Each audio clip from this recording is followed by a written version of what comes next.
commence à te connaître, c'est en Thaïlande, au Lumpini. Moi, j'étais là en spectateur. Et il y avait André qui venait me voir et il m'a emmené dans les vestiaires pour venir te voir et tu commençais à combattre en Thaïlande. Donc voilà, j'ai découvert vraiment un jeune talentueux. Merci beaucoup. C'était au début. Moi j'ai suivi les traces qui ont été faites par les aînés. Freddy et Joe, donc j'avais les posters de Joe sur mon mur. Aujourd'hui, je le côtoie comme un ami, presque un peu comme tous ces gens qui étaient sur mon mur, Nikema, Kongsak, aujourd'hui c'est devenu des amis. Et ça c'est un grand plaisir, c'est ma plus grande fierté. Et aussi d'avoir ouvert la salle et de pouvoir attirer avec moi une douzaine d'amis et d'anciens champions qui sont là aussi entraînés et qui sont très heureux. D'accord, merci beaucoup Emadjou. Écoutez, moi j'ai toujours été fan de Jean-Charles Tartowski, c'est vraiment un immense champion, vraiment un boxeur au grand cœur, quelqu'un de gentil, respectueux. Et franchement, j'ai beaucoup d'admiration pour lui. Et jusqu'à maintenant, je suis encore sa carrière. Merci beaucoup. Merci à vous. Alors maintenant, j'aurais aimé savoir si Joe Prestia et Freddy Lépine avaient des anecdotes, drôles ou pas drôles, à raconter sur Jean-Charles. Anecdotes, elles sont pas drôles parce que moi quand je suis allé le voir en Thaïlande, c'était pour le championnat du monde, j'étais avec l'époque Pascal Mathieu, donc j'étais représentant pour l'équipe de France. Et il parlait pas beaucoup Jean-Charles. Il nous a regardés, il était distant, c'est parce qu'il avait déjà la problématique de faire une carrière en Thaïlande. Tu es resté combien de temps en Thaïlande? J'ai joué en Thaïlande depuis que j'ai 18 ans, je passe 2 mois par an jusqu'à mes 25 ans où j'ai décidé d'y rester. Et je suis resté jusqu'à 31 ans, donc je suis resté 6 ans en Thaïlande non-stop. Si tu rajoutes les 2 mois mis bout à bout sur 10 ans, ça peut peut-être faire 2 ans en plus. Mais le gros de ma carrière, là où j'ai eu de la reconnaissance, je suis resté 6 ans. 6 ans non-stop. Je repartais en France pour boxer en Europe, mais j'habitais là-bas. En 6 ans. Ouais. Moi je l'ai eu. Alors moi je vais pas parler d'anecdotes, mais je vais parler plutôt de quelqu'un qui pour moi a fait tellement, il y a tellement boxé en Thaïlande et dans le monde entier, mais moi par exemple il y a un énorme respect que je sens à chaque fois encore aujourd'hui de Jean-Charles envers moi, alors que ouais, mais si tu veux, moi par rapport à tout ce que tu as fait, moi je dirais que j'ai fait quelques combats qui ont marqué, qui sont restés dans les annales, mais lui il a tellement boxé, tellement fait de combats Thaïlande, il a affronté tout le monde, les Bois KO à l'époque, tous les grands noms qu'il y avait en Thaïlande, et puis c'était enchaîné. Voilà, moi j'ai boxé quelques fois en Thaïlande, après j'ai fait quelques combats qui ont marqué apparemment, mais en tout cas je suis très impressionné par sa carrière encore aujourd'hui, quand je parle de Jean-Charles. Non mais quand je parle de Jean-Charles, par exemple Christophe Thiozo. Merci de m'avoir présenté Christophe. Ouais, Christophe Thiozo, au départ, quand je parle de Jean-Charles, et je lui montre sa photo, il dit ah ouais, mais je lui dis mais attends, tu sais pas, tu vas voir, je lui montre des photos, je lui montre des vidéos à Christophe, il y a Franck Thiozo, et tous les deux ils sont comme ça, et d'un purée, pourtant c'est des boxeurs. Donc j'ai été très impressionné par tous les combats que j'ai montrés de Jean-Charles. Voilà. Et on a la chance d'avoir Christophe Thiozo ici qui vient aider de temps en temps pour nous guider sa science. Ah ouais. De là-bas, ouais. Et donc tu vois, c'est quand même Christophe Thiozo, médaille olympique, champion du monde, qui est impressionné par ses combats et même ce qu'il envoyait avec les poids. Il n'y avait pas que les jambes, il envoyait bien les poids aussi. C'est pour ça qu'il est incontournable, pas qu'en Thaïlande, ça va des terres. C'est par rapport à sa carrière, puis le prestige, puis les qualités qu'il était. Puis aussi, comme tu dis, Joe, les personnalités qu'il a rencontrées à l'époque. Tous. Pardon, je te coupe, les 100 points de suture qu'il a sur la tête et le visage lui ont permis d'avoir été approché par Georges de Saint-Pierre notamment. Environ, ouais. Ça n'aura pas servi. Oui, j'ai eu la chance d'être contacté directement par Georges par téléphone qui avait rencontré un Canadien qui était venu ici et qui s'entraînait avec lui. Il lui avait montré quelques techniques que je lui avais montrées et il a trouvé ça assez intéressant. Il m'a demandé de venir entraîner. Donc je suis parti au Canada 2-3 fois pour des périodes d'une semaine. Bon, une semaine, on essaie de faire ça assez intense, j'essaie de lui montrer un maximum de trucs, sachant qu'il fait aussi du jiu-jitsu, de la préparation physique, il doit faire un mix avec tout ça. Bon, maintenant il a arrêté sa carrière, je pense, presque un an plus. Je sais pas exactement, mais je sais qu'il est. Ouais, vaincu. Il n'a pas eu de défaite à ses débuts, peut-être. Non, Mais pour moi, ses c'est un débuts. vaincu. D'accord, ouais. En tout cas, c'est Voilà, quelqu'un c'est comme pour toi. c'est une super personne. Quand tu vois les Ouais, cartes, t'as du cœur et tout. Dommage, ouais, j'ai plus trop de contact avec lui. Ça fait partie des personnalités de par le monde qu'on est toujours. Ouais, très humble. Hein. Bon, vous voyez le statut qu'il a, c'est une véritable star au Canada. Quand je suis arrivé à l'aéroport, il ne voulait pas croire que j'étais venu l'entraîner. Et puis quand j'ai sorti son nom et que je donnais son numéro de téléphone, ils étaient tous scotchés. Là. Ouais, ça a ouvert les portes de l'aéroport. Donc si vous connaissez Georges Saint-Pierre et que vous n'avez pas de papier, bah, c'est bon. Voilà. Alors, et Pas de si je, problème peux, pour le visa. si je peux raconter une autre anecdote sur Jean-Charles, je vais en dire une petite qui m'a fait beaucoup rire et puis on va voir comment il est humble aussi, Jean-Charles. Alors, on était avec le président de la fédération de la FSGT. Qui est un fan de Joe Prestia et qui parlait de moi à Jean-Charles. Et Jean-Charles, il approuvait bien sûr. Et d'un seul, je ne sais pas si tu te souviens de ça. Et d'un seul coup, moi je l'entends et je dis, mais je lui dis, tu sais pas à qui tu parles, c'est Jean-Charles, il fait beaucoup plus que moi dans les combats. Ah non, Et Jean-Charles, non, mais tu peux dire ça, mais Jean-Charles, donc le président de la fédération, il regarde Jean-Charles. Et puis il se penche, je lui dis, certainement tu es un grand champion, mais pas comme Joe Prestia quand même. Et Jean-Charles, non. Bah oui, évidemment. C'est bien ça. Et moi, je peux boxer des cartes. Ouais, t'en as boxé. En tout cas, c'est impressionnant l'humilité que vous avez tous les trois. Très Bah impressionnant. justement, j'ai mis pour ce qui concerne l'humidité, j'ai mis ce petit tuyau pour les questions. Enzo, comment tu vas? Ça va et toi, Anto? Ça va, merci beaucoup. Bon Enzo, toi tu es combattant de l'équipe de France de grappling, mais tu connais un petit peu Jean-Charles Skarbowski. Donc du moins sa carrière. Ouais, un petit peu, ouais, de nom, comme ça, de loin. Ok, donc qu'est-ce que tu peux nous dire sur sa carrière? Alors, du peu que je connais de sa carrière, ça a été un grand champion, une légende du Muay Thai, qui a eu des titres mondiaux, européens, si je dis pas de bêtises. À l'époque, quand je m'entraînais sur Balma au Supreme Arena, il me semble qu'il était venu faire un stage où je n'avais pas participé, mais son nom avait été mentionné par le gérant de la salle à l'époque. Et je me rappelle de lui lors de l'émission, alors j'ai plus la référence du nom de l'émission, UFC Fight ou quelque chose comme ça, où Georges Saint-Pierre l'avait invité dans le camp d'entraînement, où il était resté 2 semaines il me semble, et où il montre en fait l'étalage de tout son talent aux jeunes combattants MMA. Et quand il le voyait arriver, il se disait mais c'est qui ce monsieur? Il paye pas de mine, parce que aujourd'hui c'est vrai que la plupart des grands champions c'est tous des athlètes, on va dire, avec une plastique parfaite, et lui il arrive avec son petit physique.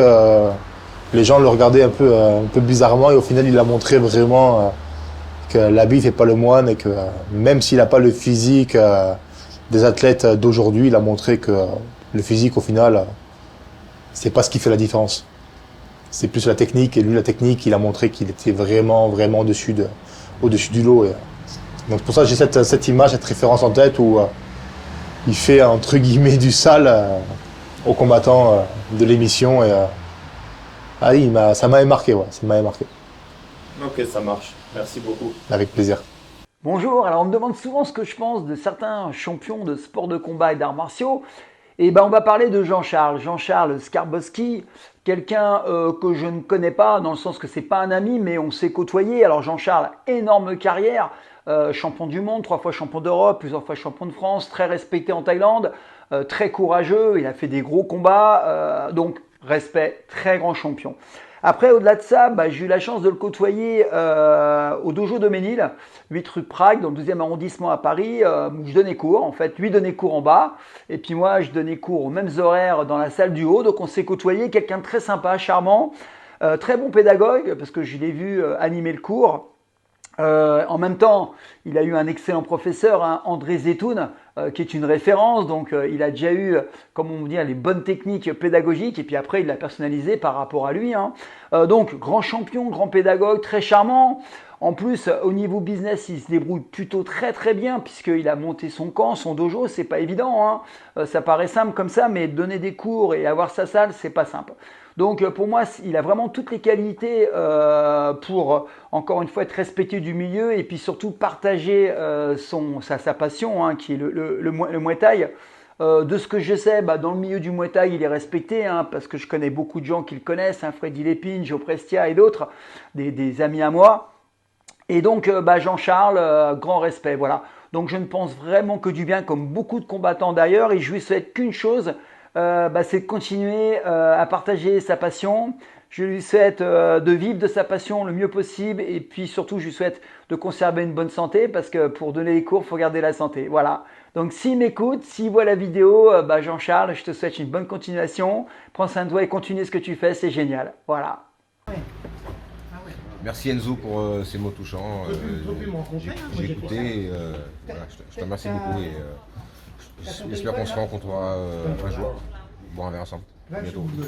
Franck, je te redis merci encore, voilà, pour ces mots touchants sur la vidéo.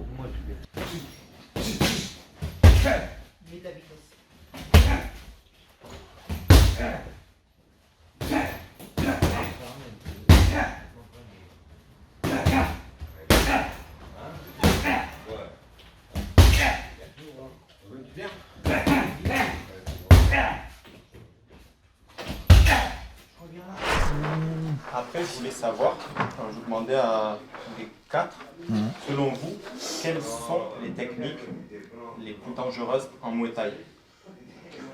Vous pouvez me montrer, mais sans vraiment les faire, mais juste en montrant. Ou efficacité? Technique. Les techniques les plus efficaces. Moi, voilà. c'est Muay KO et Sok. Est-ce que tu peux montrer sur ma joue, s'il te plaît? Sans faire mal, hein, mais juste montrer. Bon, là, moi, j'ai pour tes genoux, je fais attention. Genoux. Et tout ce qui est Sok. Tout ce qui est Sok. Ok. Et Jean-Charles et Joe, pour vous? Moi, selon moi, la technique la plus dangereuse et en même temps la plus facile à faire. Et c'est pour ça qu'elle est dangereuse, parce que n'importe qui peut la faire. Des techniques de coude et de genoux en sautant, ça se travaille. Mais il y a une technique que n'importe qui peut faire, même une grand-mère. Même une grand-mère, elle peut attraper la tête du mec, bim. Ça, je pense que c'est le coup le plus mortel. J'ai rarement vu des gens qui ont continué un combat après un coup de genou dans le nez. Parce que c'est hyper gros un genou là. Puis le nez, c'est tout petit quoi. Donc alors, on n'a même pas besoin de savoir faire du sport, ni même d'être fort pour faire ça. Boum. Non, là, ça, n'importe qui peut le faire. Si je suis, pardon, Oui. juste à peine. Si Donc, je suis, donc c'est pour ça que admettons, en garde, ouais. sans vraiment me mettre en garde, mais si j'ai les mains devant, Ouais. comment tu me places ça? Doucement, hein? Tu sais qu'il y a une partie corps à corps en boxe taille. Ouais. Une fois que, là, si je suis à cette distance-là, tu peux mettre un coup de poing ou un coup de coude. Tu es d'accord? Et là, tu peux pas mettre de coup de pied par contre, tu es trop près pour mettre un coup de pied. C'est très difficile. C'est possible, mais ça va pas faire mal. Ça va pas faire mal. Le danger vient des poings et des coudes, à cette distance-là. Ou à la limite des genoux. Donc là, je te tiens les poignets. Bon, avec les gants, des fois on peut pas faire ça, mais des fois on peut. On peut au moins tenir un petit peu comme ça. Essayer de mettre un coup de poing ou un coup de coude. Toi, tu peux pas. À ce moment-là, je peux réfléchir à une technique, mais pas avant ça. Si je fais n'importe quoi avant de te tenir les mains, avant de t'attraper la tête, là tu mets gauche-droite dans la tête. Là, je suis voilà. libre. Oui. Surtout les coups de poing dans la tête. Le coup de genou dans le ventre, ça, on peut s'en prendre quelques-uns. Mais un coup de poing dans la tête, c'est fatal. Quoi. Okay. Donc si je suis à cette distance-là, je te tiens les mains et après, je rentre. Okay. Là, on est proche. Là, après, je te frappe. Bon. Ok. Voilà, expliquer de manière succincte. Hein. Mais si tu me demandes le coup le plus dangereux, et je pense que c'est plus efficace, parce que attraper le genou pas comme ça, généralement ça se termine par un KO ou un nez cassé. C'est rare que les mecs continuent le combat après ça. Quoi. Un coup de coude, ça peut ouvrir, mais tu peux continuer le combat. Alors que ça, généralement, ça met fin au combat parce que c'est hyper puissant, la taille d'une cuisse. Bon, voilà. Et c'est un coup qui est dangereux parce que c'est un coup qui est facile à faire. Si même quelqu'un qui fait pas de sport, quelqu'un qui est pas fort, il peut faire ça. Okay. Donc c'est pour ça que c'est dangereux, parce que n'importe qui peut te le faire. Quoi. Un coup de genou sauté, un coup de pied sauté, c'est uniquement une élite qui peut te le faire. Il faut s'être entraîné des années pour faire ça. Quoi. Alors que ça, en 2 secondes, tu le fais. Quoi. Ouais. C'est un mouvement naturel. Quoi. Ça marche. Voilà. Et Joe? Et moi, moi je pense, et je vais voir si quelqu'un peut me contredire, tout dépend de qui on a en face. des techniques, il y a certaines techniques, bah, tu peux pas les placer à tout le monde. Hein. Alors, donc, pour moi, elles sont toutes dangereuses à partir du moment où tu les prends. Ce qui est primordial, et ce que j'essaie d'apprendre toujours à quelqu'un quand j'entraîne, moi, c'est de se protéger un maximum. Le capital tête, c'est très très important. Alors, Est-ce que je me mets en garde? alors, mets-toi en garde. Juste comme ça. Ce que j'aime bien, ce que je vais montrer, c'est la technique de Ramon Dekers qui me l'a fait, où j'étais coupé en deux à chaque fois, mais je suis pas tombé parce que je suis jamais tombé. Mais en tout cas, je peux dire que j'étais asphyxié. C'est qu'on te fait lever la tête, pas de côté, tu vois. On te fait lever la tête pour se protéger, donc on se protège.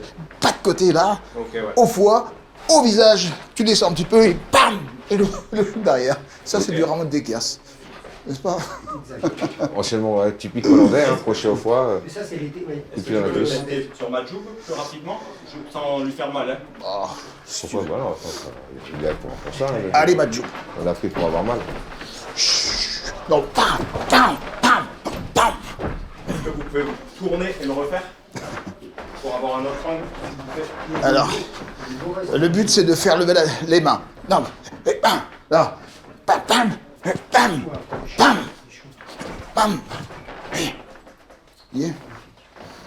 On a bien vu. Et c'est vraiment, Merci beaucoup. là, on Merci, revoit Joe. vraiment l'école hollandaise, hein, de Rome et compagnie. Ouais, reste où, mais moi, j'ai- pas En mal. plus, tu le fais bien. Je l'ai goûté, celui-là. Je peux te dire qu'après, je l'ai fait aussi. Et merci. Après, je voulais savoir si vous aviez une technique secrète, chacun d'entre vous.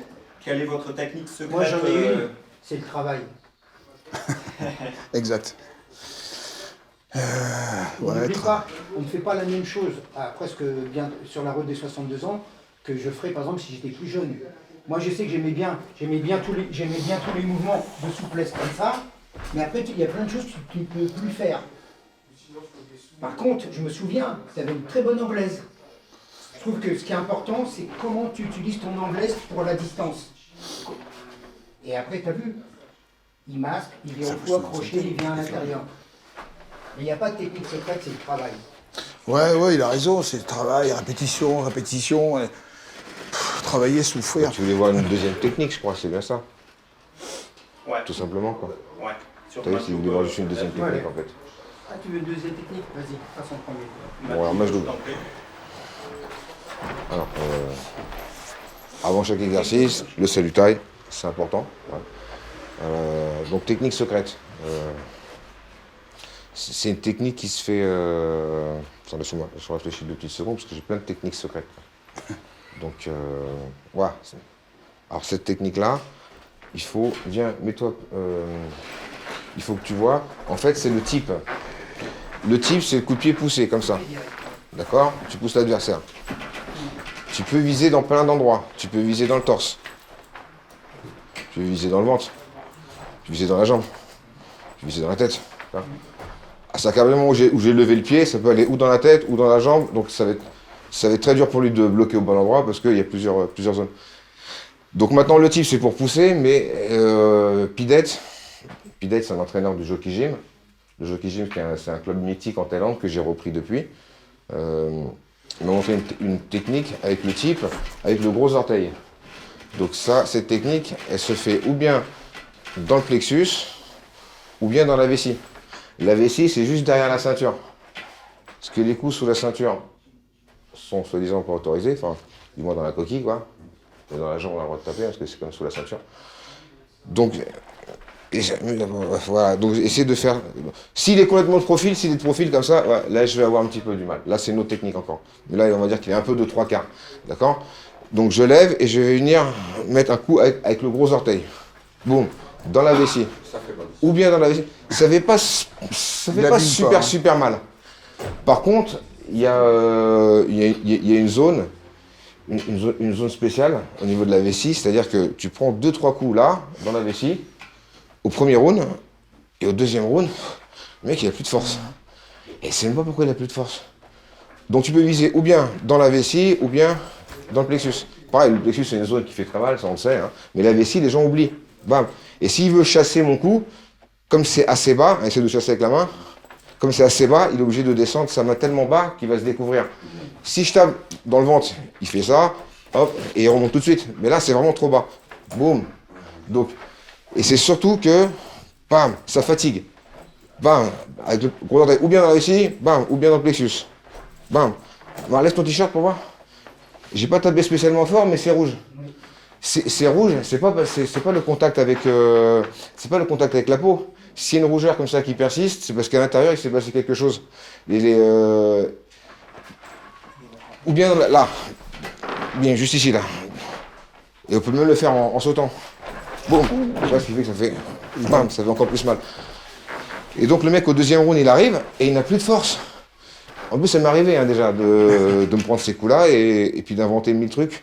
Et après le combat ou après la petite séance de Lenchung c'est sparring en taille, le mec il va te dire ouais mais en fait c'est parce que j'ai pas mangé. Ou bien il va te dire ouais parce que je viens juste de manger. Ou bien il va te dire ouais c'est parce que j'ai des problèmes familiaux. Mais jamais il va comprendre qu'en fait les 2-3 coups dans la vessie avec l'orteil c'est ça qui l'a complètement cassé quoi. Bah, c'est pas que ça le perturbe, c'est que vraiment ça... Bim. Tu sais, il y a une zone, on l'utilise pas en boxage, je vois pas beaucoup de gens l'utiliser, mais deuxième round, t'as plus d'énergie. Tu sais, il y a de l'énergie qui passe, il y a de l'énergie qui circule dans le corps, et là, c'est une zone vraiment importante, qu'en plus, c'est pile le centre du corps. Donc, je suppose que je m'y connais pas trop en énergie, mais je sais que quand on tape dedans, ça te cisaille les jambes, les bras, et même ta volonté de gagner. Même t'as plus envie de gagner. Tu sais, là, tu as envie de gagner, tu recules. J'ai juste plus envie, ok? C'est juste pour, voilà, c'est une petite technique secrète. Elle est secrète, elle n'est pas vraiment secrète, parce que je l'explique souvent à la salle. C'est pas tout le monde qui la connaît et elle est très utile. Voilà. Merci. Merci beaucoup.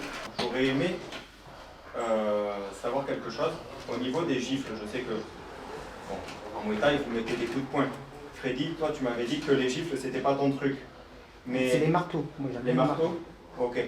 Mais Si c'est dans les vous formes êtes anciennes. amené, admettons, dans une situation de rue, à mettre une gifle, vous allez la mettre comment?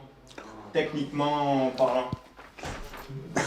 Vous qui êtes champion de boxe. Personnellement, je ne mets pas des gifles, mais moi je sais que comme j'ai fait les formes anciennes, j'aime Alors bien attends, ça. je sais que... faire du Non, sport. non, tu vas me le faire sur la clavicule. Non, non, non. Doucement, hein. J'aime bien ça, moi. Je savais... Moi, je C'est savais- moi dire bonjour. Moi j'aime bien les marteaux, parce que c'est dans les formes anciennes. En fait, alors, j'ai une C'est sur la clavicule. J'ai une disjonction acromioclaviculaire, Ouais. ça va faire 4 ans. La dernière fois, tu ne le savais pas, Freddy, et tu m'as mis le même coup Et sur la clavicule. Regarde, Et mets-toi, là- regarde, bien, mets-toi, on regarde. commence. Et normalement. Alors attends, fais-le sur ma jupe, s'il te plaît, Regarde, parce qu'il regarde, va... ça va. Ouais, mais là ça monte. Regarde, donc, il a la garde comme ça. C'est fait pour chasser la C'est garde. la montre, putain. Regarde, La Rolex. fais gaffe. Et c'est comme ça. La Rolex en Regarde, plastique. regarde, hein. Regarde le marteau. Le marteau. Non, pas ça, parce que là tu vois ce que je veux dire? C'est fait pour ça, les marteaux. C'est fait pour chasser la garde. Ou pour. Moi j'aime bien.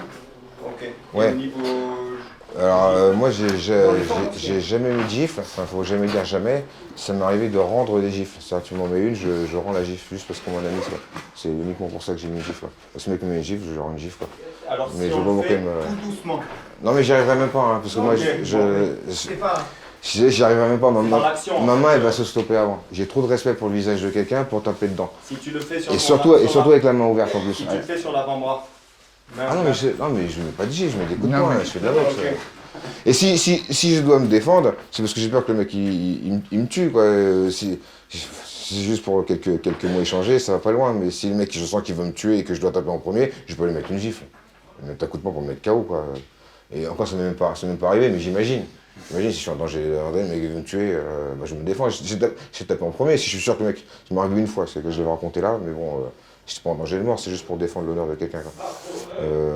Mais sinon, ça ne m'aurait même pas en tête de mettre une gifle. Quoi. Je fais de la boxe, si vous mettez des coups de poing, j'imagine, j'imagine, mais je le ferai pas. Sauf si quelqu'un vient m'agresser, je mettrai un coup de poing, évidemment. Je vais mettre une gifle, si je mets une gifle, il va continuer à avancer. Enfin, ça m'étonnerait qu'il s'arrête pour une gifle. Quoi. Sauf s'il a. Ouais. ça, Donc c'est je vraiment ne penserais même pas mettre une gifle. Hein. Ouais, non, mais oui, il a raison. Déjà, si tu dois frapper quelqu'un, tu mets pas de gifle. Mais même si tu Bah mets oui. une gifle, Je ferais pas ça, c'est quoi. la même chose que quand tu me mets un crochet. Est-ce que je... Non, c'est-à-dire que c'est la rotation qui compte. Tu mets un crochet, si tu pars avec le bras seulement, c'est rien. Mais si tu pars avec le... Regarde rien. la position. Bam Là, je veux dire, là, tu vas voler. Et si tu mets la gifle, c'est pareil. Si tu mets une gifle, ça va faire mal. Mais si tu pars avec la rotation, c'est l'épaule, c'est emmener le corps avec toi. Bam Ah, bah, Est-ce que tu peux le faire sur l'avant-bras, bon, il va partir comme ça. Ouais, En gifle, hein, en gifle. Parce que regarde le transfert. Attends, je vais me mettre Regarde le comme ça. transfert de poids de corps qu'il fait là, Joe. Regarde le transfert. Si je te fais pour de vrai, tu vas avoir mal. Ouais, ouais. Et Non, puis si pas je trop fais fort, mais juste pour... Bah, qu'est-ce que je fasse? Juste histoire au lieu de me la d'avoir. mettre dans le visage, Juste histoire d'avoir ici, là, pour voir l'impact. Oui, mais tu peux pas avoir l'impact. Ouais. Tu vois, là, je balance le corps avec. Et c'est ça qui fait mal. C'est comme le crochet, bam, la rotation. Tu vois, si Et pourquoi tu penses à ça aussi? Oui, c'est drôle. tu sais, tu te mets devant un sac. Je me demandais si- Tu fais un sac et quand tu frappes, tu t'envoies un crochet, mais si tu fais des rotations de buste, et puis bam, tu pars exact, tu vas voir Puis l'impact que surtout ça dans la fait. rue, quoi, pour mettre des gifles. Ouais, non, je me demandais si en Muay Thai, vous aviez pas ça aussi. Non, c'est plutôt un truc de gonzesse, hein, ceci dit. Hein. Non, c'est bien, c'est bien. Et après, je voulais Elle parler... est mise sur une fesse. Mais bon, On va essayer. mais là, c'est... Sur ma joue, alors. Les amis, c'est bientôt la fin de cette vidéo. N'oubliez pas qu'il s'agit simplement de la première partie et que la deuxième partie arrive très bientôt. Donc restez branchés car ça arrive dans une semaine. Voilà les amis.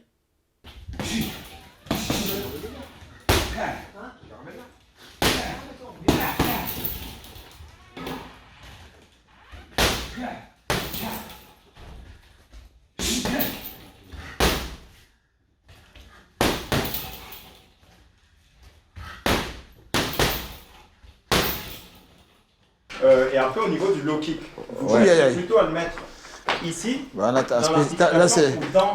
En taille, on dit tekra. T, c'est coup de pied, kra, c'est jambe. Tekra, coup de pied, la jambe. Il y a plusieurs manières de mettre le tekra. De ce côté ou de ce côté? Oui, Mais justement. oh, j'ai peur pour lui, Ouais. là. Non, il y a plusieurs manières de mettre le tekra. Adieu. Je peux en expliquer deux, trois comme ça, vite fait. Ouais. Déjà de loin. Ton pied, il faut qu'il me regarde moi. Voilà. L'autre jambe un peu plus par là. Rapproche-le un peu de moi, plie les genoux. Sois à l'aise. Tu es trop écarté. Doucement, tu vas le faire ou tu vas Oui, le bien faire sûr. fort, Non, que non, je bah sache? non. Non, je peux pas le faire fort. Donc là, je suis loin de toi, d'accord? Si je suis loin de toi, je ne vais pas taper avec le tibia, je vais taper avec le pied. Ok. Alors, quand on vise avec le pied, on vise juste au-dessus du genou, ici, ou là, ou là. Dans cette jambe, j'ai le choix, je peux taper avec le tibia ou avec le pied, mais dans celle arrière, j'ai un petit peu moins le choix. Ça force à me trop approcher, je peux mettre un coup de tibia, je peux me manger une droite. Donc à cette distance, je décompose le mouvement comme on le fait à l'entraînement. En combat, on ne va pas faire aussi lent, on ne va pas être aussi téléphoné. Mais l'idée, là je suis loin, je fais une rotation. Je plie et après je fais un petit bond sur la gauche. Et j'essaye, après avoir fait le petit bond, je vois mon pied derrière pour avoir le maximum d'élan. Je peux aller directement à la cible. Hein.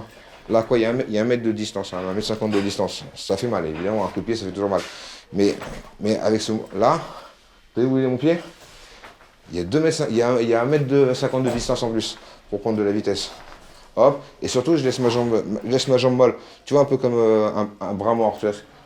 C'est comme si ça c'est la cuisse, ça c'est le mollet. Moi j'actionne que la hanche et la cuisse. Et la main, c'est comme une main morte, tu vois. Je mets pas de force dans le mollet. Tu sais, je laisse juste comme tu faisais le... Hein, c'est un peu le même principe. C'est le même principe. Bam, c'est mou. Bah, tiens. Bah, c'est pareil avec le pied. Hop là, inspiration. Bon, et je tape. Bouge pas parce que j'essaie de viser là. Ok. Et si tu bouges, après ça va derrière, donc on ne va pas comprendre ce qu'il faut viser. Donc je suis assez loin. Grande inspiration. Bon, voilà.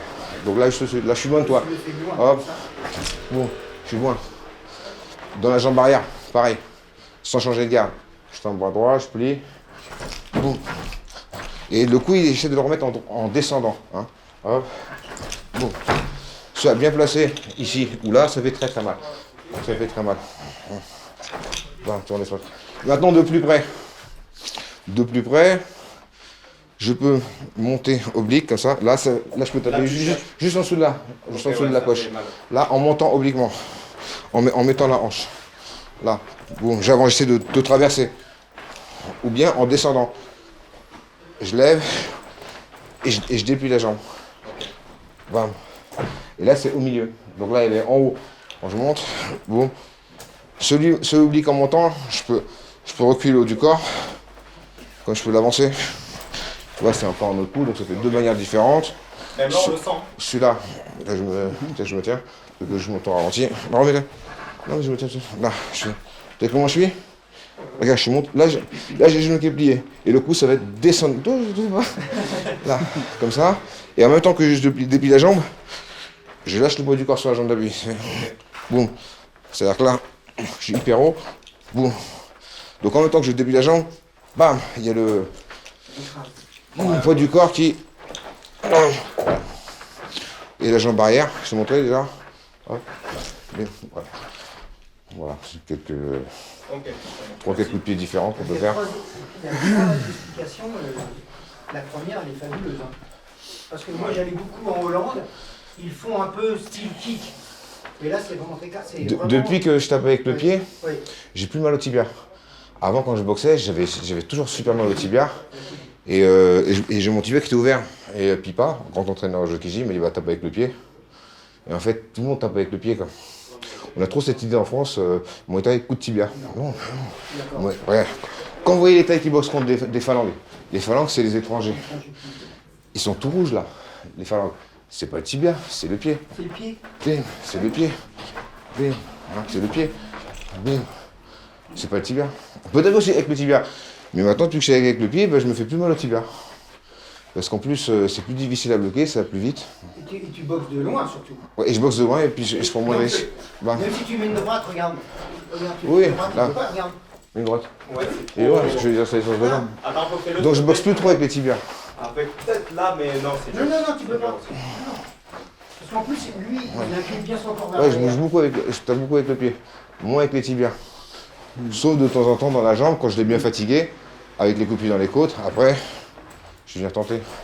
Ou le coup le plus simple, hein, tu fais ça fait pas très mal, mais tu marques des points, puis tu l'énerves, et puis tu le forces à avoir une réaction. Donc 6 blocs, hop, bloc, oh, je tape dans l'autre jambe. Je me demandais ce que tu bloques là en fait. Ah, pardon.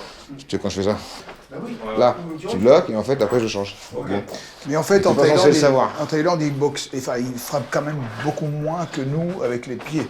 Avec les gens, les tibias ou. Enfin, le low kick. Bah, faut regarder. Le low kick, Ouais. en général, en Thaïlande, ça part quand même moins que. Il faut bien regarder les vidéos. Hein. Ceux qui boxent souvent, ils se protègent quand même. En Thaïlande, ils mettent pas trop de coups de pied dans les cuisses parce que c'est risqué, tu manges un C'est ça, blocage et après ça t'embête pour le restant Oui, c'est ça, de je veux ta dire. carrière. C'est ça, je veux dire. Tape beaucoup dans les côtes, ce qui est plus intelligent. Et notamment, rapproche un peu, notamment dans le gant. Parce que dans le gant, c'est rembourré. Si je tape dans l'avant-bras, boum, là il peut me remiser. Si je tape dans le poignet, il part en arrière, il peut pas. Tu sais ce petit mouvement que tu fais en arrière. Là, tu peux pas remiser parce que tu pars en arrière. Ouais. Et puis en plus, c'est rembourré, il y a le gant. Ce qui fait qu'on sait pas mal le tibia. Et l'avant-bras, ouais, tu peux te faire mal. Bah oui, c'est pas mal, il y a le coude. Je t'ai pas fait mal d'ailleurs, désolé, parce que je savais pas que tu voulais que je. Non, ça va, non. Donc là, comme je savais ce que tu allais faire, j'ai bloqué là. Oh, on appelle là. Je m'excuse. Je voulais savoir tout ce qui est travail d'endurcissement et de conditionnement, que ce soit pour les abdos, les avant-bras, les cuisses. Vous avez quoi en mental? C'est sûr, tout ça, c'est mental, de toute manière à la base. Être fort mentalement, c'est-à-dire c'est dire qu'on va faire quelque chose et qu'on le fasse pour de vrai. On se promet d'aller à l'entraînement tous les jours, et quoi qu'il arrive, on y va quand même. Et à l'entraînement, bon, on fait ce qu'il y a à faire d'endurcissement, taper au sac, ça se fait automatiquement, il n'y a pas besoin de faire de l'endurcissement. Taper dans le sac de frappe, taper dans les poros, se cogner les tibias avec des amis, ça fait partie de l'endurcissement, mais sans même que ce soit de l'endurcissement. L'endurcissement, c'est mental, c'est-à-dire tous les jours, je serai à l'entraînement. Et je ne loue pas une seule journée. Et ça, il faut le dire dans sa tête, hein, parce qu'après, tu as la famille, tu as le travail, machin, tu t'embrouilles avec ta famille, tu t'embrouilles avec ton travail, parce que tu as donné ta parole que tu viens. Et si tu arrives à faire ça, bah, c'est que tu es dur mentalement, donc et le corps suit. Quoi. Le mental est lié au physique, complètement. Quoi. Tu fais des footings, tu dis dans ta tête, et tu le fais. Quoi. Et à chaque fois que tu fais une promesse à quelqu'un, tu la tiens. Quoi. Même si tu te rends compte que c'est contre toi, que finalement, vu que tu n'as qu'une parole, tu le fais, et c'est ça être dur mentalement. Quoi. Voilà. Et forcément, le mental et le physique sont liés. Ouais, si tu n'as pas de parole dans la vie, bah, tu n'es pas force sur rien, tiens, qu'est-ce que t'en penses? Joe, les gens, ils n'ont pas de parole. Les gens, ils sont pas durs dans leur tête. Non, mais à un la jour, ils moindre disent excuse. bleu, le lendemain, ils disent rouge. C'est Et puis à la moindre excuse, voilà, on n'y va pas. J'ai mal à l'orteil. Alors que quand tu as mal à l'orteil, tu fais autre chose. C'est Mais une anglaise. voilà. Tu compenses. Exactement. Et, Il y a des écoles où ils font de l'endurcissement, comme le penchak et tout. Il y a des formes aussi où ils font des endurcissements, tu sais. Oui, mais c'est dans la tête, ça. Il a tout répondu. Oui, bien sûr. L'endurcissement, il est là. Voilà, tout est lié. de mon expérience personnelle, tu vois, c'est l'entraînement, c'était bien sûr que c'est primordial, il n'y avait aucune raison, aucune excuse pour rater l'entraînement, et surtout de souffrir à l'entraînement 100 fois plus que sur le ring. Moi, les combats les plus durs avec Ramon Dekers ou Samson que j'ai fait, j'ai tellement souffert la salle, tellement j'ai fait des entraînements durs de toutes sortes, mais tout ce qu'il y a de plus dur, c'est-à-dire mettre des bottes et traverser des champs qui étaient labourés quand il pleuvait. Vraiment, donc des choses comme ça. Et plus je souffrais, plus j'étais content, mais après quand tu vas sur le ring, pour te faire plus mal que ça, c'est pas possible. Donc bien sûr ils m'ont fait mal, mais pas autant que je me suis fait moi-même. Donc je pense que c'est pour ça que j'ai résisté. Un truc que j'aimais bien, c'est que le 25 décembre et le 1er janvier, je faisais mon footing le matin. Et si tu arrives à croiser d'autres personnes qui font leur footing, on se regarde comme des super-héros. Tout le monde essaie de coucher tard, mais nous, non. On n'a pas fait la fête. On a le combat au mois de janvier. Il n'y a pas de Noël, il n'y a pas de Nouvel An. Quoi. Ah oui, moi c'est pareil, il n'y avait pas de Noël, pas de Nouvel An. Hein. Ouais. Une chose que je tiens à souligner, ce qui est important, c'est que non seulement on va prendre Joe, on prend Jean-Charles, mais ils sont toujours là. Ce qui est important, des champions, mais la continuité. Et en plus, l'exemple. Parce que si, admettons, elle était champion, mais après, le gars, il fait un peu de la peine et tout, mais non, quoi qu'il a... Ah mais Joe, c'est génial ce qu'il fait. Tu as toujours cette vision, ce comportement, donc c'est une bonne école de vie. C'est grâce à lui que le Muay Thai avance aujourd'hui, avec sa fédération, la FMT, qui organise très régulièrement. Et l'avantage qu'il y a dans cette fédération... Le créateur de la fédération. Oui, j'ai plusieurs diplômes d'État pourtant, mais lui, il défend l'identité du Muay. C'est pas le Muay, puis un peu de kick, un peu de machin, un truc comme ça. Et c'est pour ça. Merci les amis, c'est gentil. Bah non, mais c'est toi qui assures. Hein. Non mais... C'est vrai que sans toi, il n'y a rien en Muay Thai en Ile-de-France. Hein. Il y aurait un ou deux trucs de temps en temps. Ouais. Il pourrait maintenant te dire c'est fini, j'ai passé, j'ai été champion, j'ai une carrière d'acteur et tout. Et il s'en fout très bien. Il reste à ses premiers amours. Non mais le champion c'est un comportement aussi. Il faut avoir le même comportement. Il faut avoir, oui, c'est ça, bien sûr. Ouais, ça, c'est très important. Mais tu fais attention à ce que tu dis, parce que tu es obligé de le faire. Moi, pour ma parole, je meurs, hein, mais sans plaisanter. Une fois j'ai dit quelque chose, mais voilà, et puis c'est un comportement de tous les jours. Comment tu fais pour le véhiculer encore maintenant? Parce que les jeunes, non. Moi, je prends jeune parce que j'arrive sur les 62, c'est plus délicat à essayer de leur transmettre cette idée-là. C'est très, très difficile. Hein. Moi... Aujourd'hui, le niveau technique, par exemple, avec le Muay, moi je dirais qu'il y a beaucoup progressé. Les jeunes, ils sont plus techniques, mais j'ai l'impression qu'ils boxent avec le selfie dans la main pour faire des lives. Donc tout ça, ça me gêne, moi. C'est vrai qu'on sent plus de motivation chez les filles aujourd'hui. Non? Oui, c'est vrai que ça le Queen's Love bientôt. Ouais.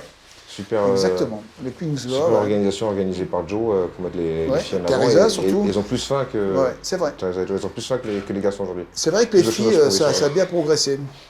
Mais aujourd'hui, avec les réseaux, avec tout ce qui se passe sur le net, voilà, j'ai l'impression qu'ils font plus attention à avoir un joli short qu'à rentrer dans le combat. Ouais, il y a de tout, j'imagine. Mais bon, j'exagère un peu, mais. Bien sûr qu'il y a encore des champions. Ok, merci beaucoup. Les amis, je souhaitais vous parler de quelque chose très rapidement. J'ai demandé l'autorisation à Jean-Charles Skarbowski qui me l'a donné, bien sûr. Je souhaitais donc vous parler de la fondation de Francis Ngannou et de la fondation de Majoub Jaradi. Donc, on va laisser Majoub s'exprimer juste après sur les objectifs de sa fondation. Et concernant la fondation de Francis Ngannou, Francis aide des enfants au Cameroun à travers le sport. Donc je vous invite tous à lui faire des dons si vous le souhaitez. Et je vous rappelle une chose, ou je vous en informe si vous ne le savez pas déjà. À titre personnel, je suis affilié avec des marques de compléments alimentaires, uniquement des marques de qualité qui ont une éthique, une vision des choses et des valeurs dont je suis proche et qui n'ajoutent aucun mauvais additif qui pourrait être nocif pour la santé des gens. Donc je suis uniquement affilié avec des bonnes marques et si vous utilisez mes liens d'affiliation ou mes codes promo, vous avez une réduction et je touche une commission. Je touche une petite commission, mais à force que des gens achètent, ça fera de l'argent. Et moi, qu'est-ce que je vais faire de cet argent? Eh bien, c'est tout simple. Après paiement des impôts et de l'URSSAF, ce que je vais faire, c'est qu'il y a une partie de l'argent qui va me servir à développer ma chaîne. Développer ma chaîne, c'est-à-dire payer les frais de déplacement quand je dois me déplacer pour faire des vidéos, parce que ça coûte quand même de l'argent, acheter du matériel, mais aussi je vais utiliser une partie de l'argent pour le reverser à la fondation de Francis Ngannou et à la fondation de Majoub Djarradi. Voilà. Donc n'allez pas croire que c'est pour m'enrichir ou m'en mettre plein les poches, c'est vraiment pour augmenter la visibilité de ma chaîne et faire toujours plus de bon contenu pour vous, et c'est aussi pour faire des dons. Voilà, tout simplement. Vous avez là encore tous les liens dans la description, les amis. Merci beaucoup et je vous laisse reprendre le visionnage de cette vidéo. Majoub, Oui. tu as créé une fondation pour venir en aide à des enfants handicapés en Tunisie, c'est ça? Oui, c'est bien ça. Est-ce que tu peux nous en parler s'il te plaît? Bah, écoutez, cette fondation, elle porte le nom et le prénom de ma mère, Mabrouka Majoub. J'étais en équipe nationale, donc l'équipe nationale voulait ouvrir une fondation à mon nom. Moi, j'ai accepté à condition qu'on la mette au nom de ma mère, qui est son ami, qui est décédée le 4 décembre 2019. Donc, je pars souvent régulièrement en Tunisie pour aider cette fondation. J'ai acheté un terrain pour construire un bâtiment en construction. Et c'est pour aider aussi les enfants handicapés, pour les aider à retrouver une vie meilleure, grâce à la boxe notamment. Et aussi à des grands champions qui me soutiennent et qui me donnent des coups de main. D'accord. Ouais, ça marche. Merci beaucoup. S'il y en a qui veulent faire des dons, Merci, pourront te c'est gentil. contacter. Merci. Avec plaisir, Majoub. Merci les productions Ferra. Et merci Salut. à toi, Majoub. Salut. Tu veux faire un petit combat, c'est ça? Bien. Bon, Sofiane, c'est toi qui t'occupes de la salle? Je gère tout, voilà. Voilà, il faut avoir. Qu'est-ce que tu fais ici? Je fais le mélange, je fais tout. Je m'occupe de tout ici. Ok, ça marche. Mais bon courage en tout cas, Merci Sofiane. bien, c'est gentil. Et merci pour l'accueil. Merci à vous, tranquille, il n'y a pas de souci, avec plaisir. Merci beaucoup. Merci bien. C'est quoi qui te plaît? Moi, je veux un où il écrit Jean-Charles. Hein? Il y a quoi? Lequel qui est le Il y mieux a Scarboski. Scarboski, voilà. Celui-là, il faut Voilà. C'est monsieur Scarboski, il t'offre un maillot. Parce que l'autre fois, j'avais oublié de. Attends. Voilà. Je vais faire une photo de moi avec. C'est la bonne taille? Allez, le dernier verre. C'est un peu haut. J'imagine aussi.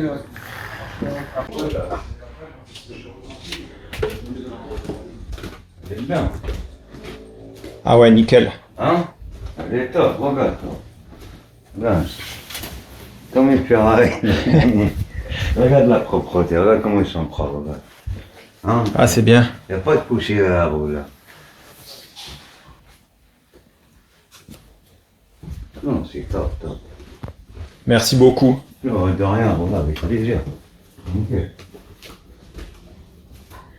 Quoi que ce soit, on est là. Merci.